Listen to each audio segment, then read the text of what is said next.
Assalamualaikum warahmatullahi wabarakatuh. Bismillah walhamdulillah. Wassalatu wassalamu ala sayyidina rasulillah Sayyidina wa maulana Muhammad ibn Abdillah wa ala alihi wa ashabihi wa man tabi'ahu wa wa'ala amma ba'du. Qala Allah ta'ala fi kitabihil karim wa asdaqul qailin rabbi israh li sadri wa yassir li amri wahlul 'uqdatam min lisani yafqahu qawli rabbi yassir wa la tu'assir rabbi tammim bi khair subhanaka la ilma lana illa ma 'allamtana innaka antal alimul hakim wa la hawla wa la quwwata illa billahil aliyil azim. Para jamaah Bapak Ibu hadirin wal hadirat rahimakumullah. Alhamdulillah, kembali kita memanjatkan puji dan syukur kita kehadirat Allah Subhanahu wa taala atas nikmat dan karunia yang telah Allah berikan kepada kita, dan kita bisa manfaatkan, kita gunakan nikmat tersebut untuk mendekatkan diri kepada Allah Subhanahu wa taala. Mudah-mudahan apa yang kita lakukan dan kita laksanakan saat ini mendapatkan keberkahan Allah Subhanahu wa taala. Amin ya rabbal alamin. Sebelum kita lanjuti kajian hadis kita, kembali kita membaca suratul Fatihah sehubungan telah meninggal dunianya salah satu pensiunan daripada kantor BPJS Ketenagakerjaan ini, yang saat ini beliau sebagai ketua koperasi, ya, Bapak Nugroho bin Bambang. Mudah-mudahan Allah ampuni segala dosa dan kesalahannya, Allah terima amal ibadahnya, dan kuburnya dijadikan raudhah min riyadil jannah. Yang kedua, kita niatkan buat diri kita, mudah-mudahan Allah panjangkan umur kita, Allah berikan kesehatan yang sempurna, sehat lahir dan batin, yang kesemuanya untuk ibadah kepada Allah Subhanahu wa taala. Al-Fatihah. Bismillahirrahmanirrahim. Alhamdulillahi rabbil alamin arrahman. Iyyaka na'budu wa iyyaka nasta'in.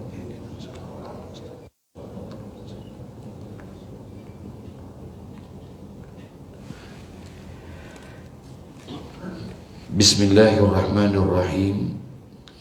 Qala Rasulullah sallallahu alaihi wasallam, khaslatani la yajtami'ani fi mu'mini, al-bukhlu wa su'ul khuluqi. Rawahul Bukhari radhiyallahu anhu. Hadis selanjutnya, yakni hadis yang diriwayatkan oleh Imam Bukhari, di mana Rasulullah sallallahu alaihi wasallam bersabda, kata Nabi, khaslatani, ada dua hal, ada dua sifat, ada dua perkara, la yajtami'ani fi mu'min, di mana dua perkara ini, dua sifat ini tidak bisa bergabung, ya, berkumpul di dalam dirinya orang yang beriman. Artinya dua hal ini tidak mungkin ada di dalam diri orang yang beriman. Apa itu dua, kata Nabi? Yang pertama al-bukhlu, dan yang kedua wasu'ul khuluqi. Yang pertama yang tidak mungkin ada di dalam diri orang yang beriman itu al-bukhlu, yakni bakhil. Apa itu bakhil? Pelit. Ya. Di dalam diri orang yang beriman tidak akan mungkin ada sifat bakhil di dalamnya. Mohon maaf, di sini ada orang yang bakhil nggak? Ada yang pelit nggak? Mungkin diemnya ini juga pelit kali ya. Sampai ngomong aja nggak mau. Jadi sifat bakhil itu sifat yang jelek, yang tidak mungkin ada di dalam diri orang yang beriman. Nggak ada orang yang beriman mempunyai sifat bakhil, tidak. Bakhil adalah salah satu penyakit yang ada di dalam diri seseorang, dan tidak ada penyakit yang paling parah, kata Nabi Muhammad, kecuali adalah bakhil. Kecuali adalah bakhil. Ini penyakit yang paling parah, yang paling membahayakan, bakhil. Saking membahayakannya ini penyakit, Allah haramkan surga buat orang yang bakhil. Sekalipun dia ahli ibadah, maaf ini.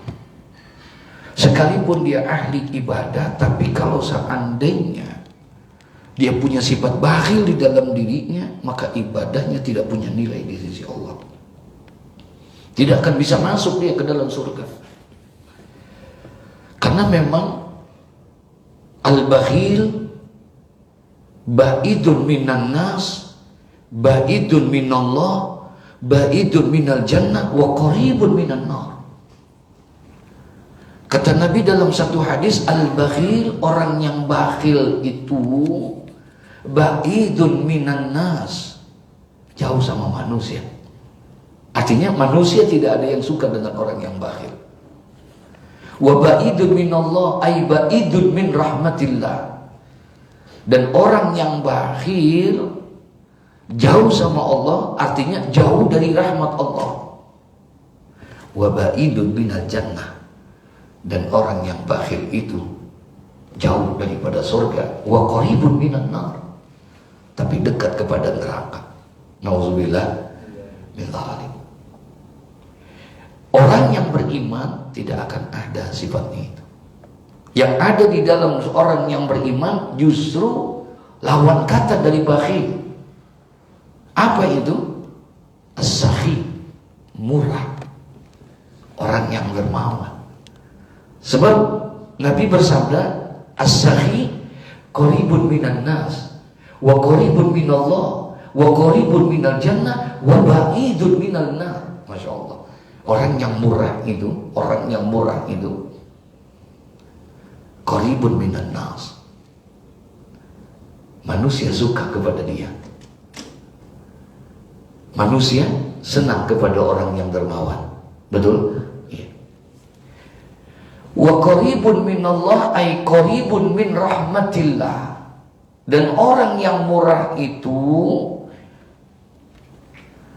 qaribun minallah, dekat kepada Allah, yakni qaribun min rahmatillah, dekat dengan rahmat Allah. Wa qaribun minal jannah, dan dekat dengan surga. Wa ba'idun minan nar, jauh sama nerakanya Allah. As-sakhi.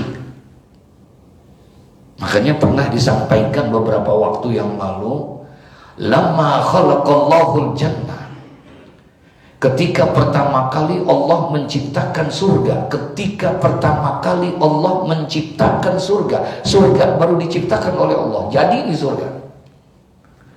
Kalau surga tempat yang enak atau tidak? Tempat yang baik atau tidak? Allah ciptakan pertama kali ini surga, dijadikan ini surga oleh Allah Subhanahu wa ta'ala. Ketika pertama kali Allah jadikan itu, faqalatil jannah, kemudian surga nanya sama Allah, udah jadi ini surga? Surga ngomong, apa kata surga? Ya Rabbi, lima khalaqtani, ya Allah, engkau jadikan aku menjadi surga ini buat siapa? Tempat yang indah ini buat siapa ya Allah? Tempat yang luar biasa ini buat siapakah ini? Lima khalaqtani ya Rabbi, buat siapakah kau ciptaan ini? Apa kata Allah? Faqala Allah Ta'ala, kemudian Allah jawab, likulli sakhiyyin wa mutaqiyyin. Aku jadikan surga ini adalah untuk orang-orang yang murah, orang-orang yang dermawan, dan orang-orang yang bertakwa kepada aku, kata Allah. Masya Allah. Nah, jadi sifat sakhi adalah kunci untuk bisa mendapatkan surganya Allah Subhanahu wa ta'ala. Makanya semua para nabi, semua para rasul, semua para orang-orang yang beriman, pantang di dalam dirinya itu, bahkan tidak akan ada di dalam dirinya orang yang beriman ada sifat bakhil, nggak ada. Dua hal yang tidak akan mungkin ada di dalam dirinya orang yang beriman, al-bukhlu wa su'ul khuluq, pelit dan juga orang yang berakhlak jelek. Masya Allah. Jadi lawan kata pelit adalah murah, dan Allah masukkan dia ke surga. Kalau pelit, tadi saya katakan, itu penyakit yang amat sangat memberatkan. Ada kitab namanya Syekh Utsman Al-Khubawi, beliau tulis satu kitab yang namanya Durratun Nasihin. Ada kitab namanya Durratun Nasihin. Di dalam kitab Durratun Nasihin ini ada satu cerita, kisah tentang hadisnya Nabi kita Muhammad sallallahu alaihi wasallam, di mana pada satu hari ada seorang perempuan datang ke rumah Rasulullah. Ada seorang perempuan datang ke rumah Rasulullah sallallahu alaihi wasallam, kemudian dia berjumpa, menemui kepada Sayyidatuna Aisyah, istrinya Rasulullah. Perempuan ini datang kemudian ketemu dengan Sayyidatuna Aisyah. Maaf, perempuan ini tangannya sedang sakit, nggak bisa ini, kayak orang lumpuh. Tangannya nggak bisa bergerak yang satu. Kemudian dia tanya kepada Sayyidatuna Aisyah, ya Aisyah, bolehkah aku minta izin kepadamu? Aku ingin berjumpa dengan suamiku Rasulullah. Ada apa? Kata Siti Aisyah, aku ingin minta doa agar tanganku ini bisa dengan izin Allah bisa sembuh kembali. Oh iya, baik. Datanglah dia, ketemu dengan Rasulullah, ditemani dengan Sayyidatuna Aisyah. Rasulullah kenal dengan perempuan ini. Lalu Rasulullah tanya, lah, kenapa tanganmu ini? Kemarin-kemarin tidak, engkau lihat engkau sehat, badan tanganmu kamu bisa bergerak, bisa ini. Kenapa tanganmu seperti ini sekarang ini? Iya ya Rasulullah, tadi aku sudah minta izin dengan istrimu Aisyah. Aku datang ke sini ingin minta doa kepadamu. Kalaulah boleh engkau izinkan, aku ingin cerita. Kenapa? Sakit apa kamu? Kenapa tanganmu tidak seperti itu? Aku tidak sakit ya Rasulullah. Tiba-tiba saja tanganku ini tidak bisa bergerak. Kenapa? Kalau memang kau izinkan, aku akan cerita. Ayah, diizinkan cerita. Ceritalah dia. Jadi 2 hari yang lalu, kata dia, perempuan ini cerita, 2 hari yang lalu aku tidur di waktu malam, kemudian aku bermimpi. Ketika aku sedang bermimpi, mimpi tentang hal ehwal hari kiamat, tentang keadaan bagaimana dahsyatnya hari kiamat pada saat itu. Dan pada saat itu aku diperlihatkan keadaan yang sangat menakutkan. Ada 2 tempat di situ, surga, neraka. Nah, di saat kejadian hari kiamat itu aku teringat, aina abi wa aina umi. Di manakah ayahku? Di manakah ibuku? Aku ingin mencari ayah dan ibuku, gitu dia.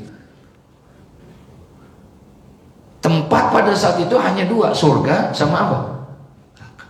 Akhirnya perempuan ini dia memilih kepada neraka dulu. Dia mau cari orang tuanya, bapaknya, ibunya di dalam neraka. Nah, ini kisah ini ditulis dalam kitab Durratun Nasihin. Nah, kemudian jadi dia ke neraka. Dia pengen cari ayah ibunya. Kemudian diizinkan dia masuk ke dalam neraka. Dia cari itu. Ternyata nggak ada ayahnya. Bapaknya nggak ada. Tapi sangat terkejut sekali. Di situ dia lihat ada mamahnya. Ada ibunya di situ. Malah justru ibunya ada di dalam neraka. Menangislah dia. Kemudian ditanya sama dia, Mama, kenapa Mama ada di sini? Kenapa Ibu ada di sini? Bukankah Mama selama kehidupan, aku nggak pernah lihat Mama meninggalkan sholat. Dan aku tidak pernah lihat Mama ini selalu melawan kepada suami, selalu berbuat baik. Kenapa Mama ada di sini? Apa jawaban mamanya? Benar, Nak. Kamu benar. Aku memang tidak pernah melawan suami, aku tidak pernah meninggalkan sholat, aku selalu ibadah. Allah, aku ada di sini karena aku terkategorikan orang-orang yang bakhil. Aku tidak pernah berbuat kebaikan, aku terlalu pelit dalam hidupku, kata dia. Kemudian anaknya lihat ibunya itu sedang memegang, satu tangan kanannya megang, tangan kirinya megang. Satu ada kayak sepotong roti, yang satu lagi dilihat kayak sepotong kalau kita mungkin anduk kecil lah. Dilihat seperti ini. Ditanya sama anak, itu apa yang mama pegang? Di tangan kanan apa? Tangan kiri apa? Apa kata mamanya? Inilah yang selama ini menolong aku di neraka ini. Sepotong roti. Kenapa? Karena dulu dia pernah memberikan sepotong roti kepada pengemis. Dia pernah menolong pengemis, memberikan roti, sepotong roti kepada pengemis, walaupun dengan cara yang tidak ikhlas, dilemparkan itu rotinya itu. Tapi ternyata yang seperti itu menolongin dia. Aku tidak makan makanan yang ada di neraka kecuali makanan ini yang selalu memberikan bantuan aku. Subhanallah. Yang kedua katanya, aku pernah memberikan satu baju kok bekas kepada anak yatim. Ya, aku pernah. Jadi ini yang membuat aku menolong. Makanan ini yang selalu aku makan di neraka, dan ini menghapuskan keringat-keringatku karena panasnya api neraka. Masya Allah. Untung dia sedekah, walaupun dengan cara yang seperti itu. Paham maksudnya tuh? Ya, dilempari dengan cara yang tidak baik, tapi ternyata sedekah yang seperti itu masih mampu menolong dia di sana, di neraka. Itu yang menyebabkan aku masuk neraka. Anaknya tanya, Aina Abi, kalau ayah di mana? Bapak di mana? Bapakmu orang baik, ibadahnya rajin, orangnya murah. Tempatnya bukan di sini, di surga. Tempatnya di surga. Akhirnya dia pun berangkat ke surga. Dia lihat benar ada ayahnya, dan ayahnya sedang berada di telaganya Nabi Muhammad. Jadi nanti di surga ada telaga Al-Kautsar, yaitu telaganya baginda Nabi Muhammad, yang airnya di dalam kitab Fathul Majid dijelaskan barang siapa, bahkan dalam kitab ini pun ada satu riwayat hadis, barang siapa yang dapat meminum daripada minuman air dari telaganya baginda Nabi Muhammad yang ada di surga, maka dia tidak akan mengalami haus untuk selama-lamanya. Nabi Musa pengen benar minta itu. Bagaimana caranya dia bisa mendapatkan itu ketika dia mendapatkan kabar akan ada telaganya Nabi Muhammad di surganya Allah. Ternyata bapaknya sedang ada di situ. Akhirnya diparanin, Pak. Bapak sedang menunggu ini di telaga. Iya, Pak. Boleh nggak aku minta satu botol aja, kalau bahasa kita, ya, air telaga ini aku pengen berikan yang di neraka. Mama, aku pengen berikan dia supaya dia tidak kehausan untuk bisa mendapatkannya. Apa kata bapaknya? Mohon maaf nak, segala macam nikmat yang ada di surga tidak diberikan kepada yang lain kecuali kepada ahli surga, dan diharamkan buat orang yang bakhil. Aku tidak berani dan aku tidak bisa memberikannya, maafkan aku. Jadi nggak bisa. Akhirnya anak ini karena pengen berbuat baik kepada ibunya, menolongin ibunya, bagaimana caranya? Akhirnya dengan cara yang tidak baik. Dalam kitab itu diceritakan dia mencuri air itu tanpa izin dari ayahnya. Diambillah air itu. Nah, ketika pada saat dia ingin keluar daripada surga, ingin membawa air ini, diberikan kepada siapa? Pada ibunya yang ada di neraka. Kemudian pada saat itu ada suara yang memarahi dia, sehingga akhirnya jatuhlah itu botol, kemudian tangan itu tidak bisa bergerak. Dari peristiwa itu kemudian dia terbang dari tidurnya. Waktu dia bangun dari tidurnya, ternyata tangannya sudah tidak bisa bergerak. Ya, ternyata tangannya sudah tidak bergerak. Nah, dia ceritakan itu kepada Nabi Muhammad. Begitulah kenapa tangan saya sakit ini ya Rasulullah, bukan karena sakit tapi karena itu. Senyum Rasulullah. Apa kata Rasulullah? Baik. Tongkatnya diambil sama Nabi, tongkat Nabi Muhammad, kemudian ditempelkan ke tangannya orang perempuan itu. karena dia bukan mahramnya, jadi pakai tongkatnya, tongkat. Didoakan sama Nabi Muhammad, minta sama Allah, ya Allah, apabila cerita dari perempuan ini benar, maka sembuhkan dia, sembuhkan tangannya. Kalau benar cerita ini, perempuan ini yang tidak disampaikan kepadaku, ini adalah benar, maka sembuhkannya. Ternyata setelah itu perempuan itu tangannya bisa bergerak, ya, kembali normal. Berarti ceritanya benar, ya, kata Rasulullah. Seperti itu. Nah, artinya apa? Bahwa di dalam, ya, neraka itu hanya masuk ke dalam nerakanya Allah, yakni orang-orang yang bakhil. Pantang buat orang yang beriman ada sifat al-bukhlu, pelit di dalam dirinya. Nauzubillah. Mudah-mudahan kita terhindar dari penyakit itu. Allahumma inni a'udzubika minal bukhli. Ya Allah, aku berlindung kepadamu daripada sifat apa? Pelit, kikir. Dan itu penyakit yang paling berbahaya, saudara. Ya, penyakit yang paling berbahaya, dan tidak akan ada obatnya kalau tidak ada tempat bagi orang itu, kata Nabi Muhammad, kecuali adalah nerakanya Allah Subhanahu wa taala. Buang penyakit itu, jauhkan, hindari, paksakan supaya kita menjadi orang yang murah. Kalau bisa setiap hari tanya kepada diri kita, sedekah pada hari ini. Sudahkah kita bersedekah kepada hari ini? Setiap hari kita tanya sama diri kita, sehingga akhirnya menumbuhkan sifat baik di dalam diri kita. Yang kedua, yang tidak akan mungkin ada di dalam diri seorang mukmin, khaslatani la yajtami'ani fi mu'mini. Ada dua perkara, ada dua hal, ada dua sifat, la yajtami'ani, ya, fi mu'mini, yang tidak akan mungkin berkumpul dua perkara ini di dalam diri orang yang beriman. Yang pertama adalah al-bukhlu, yaitu sifat bakhil. Yang kedua wasu'ul khuluqi, orang yang jelek akhlaknya. Orang yang beriman tidak akan mungkin dia punya sifat akhlak yang jelek. Akhlaknya orang beriman adalah akhlakul karimah, mengikuti daripada akhlaknya Nabi Muhammad sallallahu alaihi wasallam. Orang yang beriman, mulutnya tidak pernah kasar kepada orang, tangan dan kakinya tidak pernah melakukan perbuatan-perbuatan jahat. Orang suka terhadap dia karena mulutnya baik, nggak pernah keluar dari mulutnya yang menyakitkan hati orang lain, dan yang nggak pernah berbuat zalim kepada orang lain, karena tidak pernah melangkah. Akhlaknya di akhlakul karimah, akhlak yang baik. Nggak keluar dari mulutnya kecuali kalimatut thayyibah, kalimat-kalimat yang baik.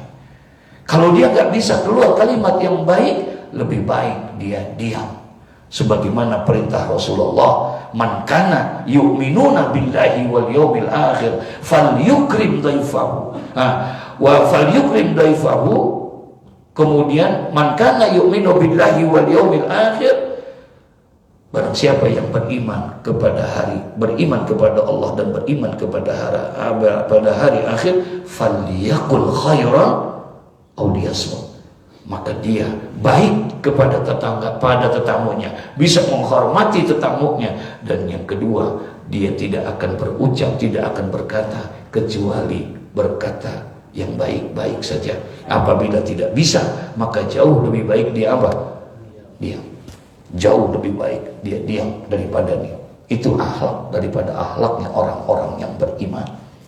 Lebih banyak dia diamnya daripada keluar kata-kata yang tidak bermanfaat. Tangannya, matanya, semuanya akhlaknya menjadi akhlak yang baik. Insya Allah. Dua sifat ini, saudara, ya, yang harus ada di dalam diri orang yang beriman. Kalau ini ada, maka insya Allah mudah-mudahan kita termasuk golongan orang-orang yang beriman. Insya mukmin sudah pasti muslim, tapi muslim belum tentu mukmin.